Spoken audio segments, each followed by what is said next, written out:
Bahasa Inggris panjang pendeknya beda, selama katanya sama tetap aja sama artinya, ya kan? Morning pendek, antum panjangkan morning, sama nggak artinya? How are you pendek, dipanjangkan how are you, sama nggak artinya?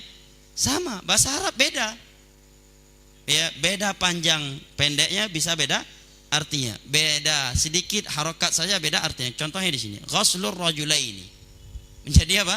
Mencuci dua orang laki-laki. Tapi kalau kita membacanya dengan mengkasrahkan ghaslur rijlaini, menjadi mencuci kedua kaki. Bahkan terkadang ada kata-kata salah dikit aja artinya bisa lari ke makna yang jorok.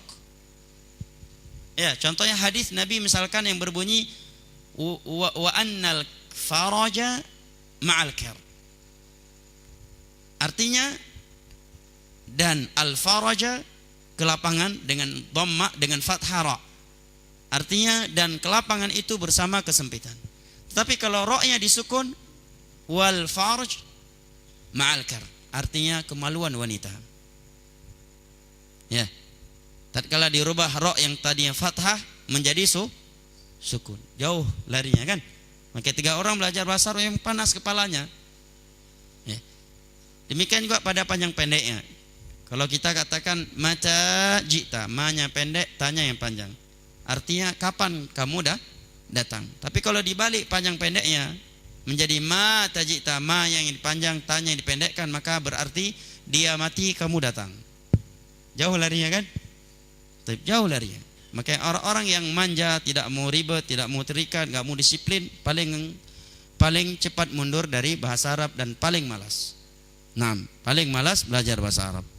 Taib, dan belajarlah bahasa Arab. Masalah bisa tidaknya itu kita serahkan kepada Allah Jalla wa Ala, karena bahasa Arab adalah syiar Islam.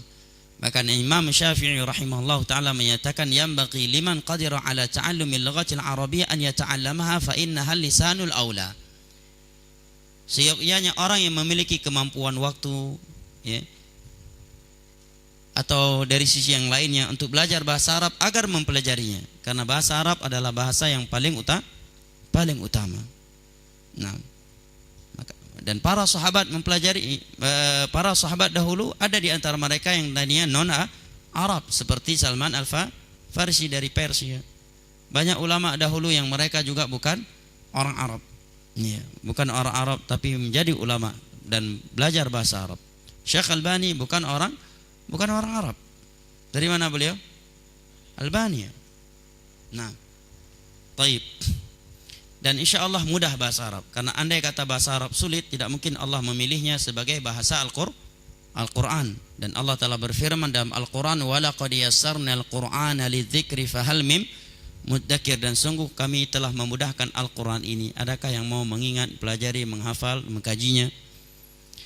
Yang sulit itu adalah sugesti, ya, sugesti saja sulit itu, ya. Kalau pelajaran agama memang seluruhnya dibuat sugesti sulit. Tapi untuk pelajaran dunia, bahasa Mandarin, lihatnya aja kita udah pusing bentuknya, ya kan, seperti pagar yang terbuat dari bambu yang tersusun-susun. Tapi ada juga yang pelajari dan bisa. Dan bahasa Arab nggak sesulit itu. Dari kecil kita udah dengar kalimat Arab, dari 2 syahadat, adzan yang dikumandangkan dan seterusnya. Semangat dan istiqamah. Kata Syekh Utsaimin rahimahullahu taala, bahasa Arab itu awaluha sa'bun wa akhiruha sahlun. Bahasa Arab itu awalnya yang sulit, ujungnya pasti mudah. Maka tidak akan mungkin antum akan merasakan mudah bahasa Arab kalau belum sampai ke ujungnya.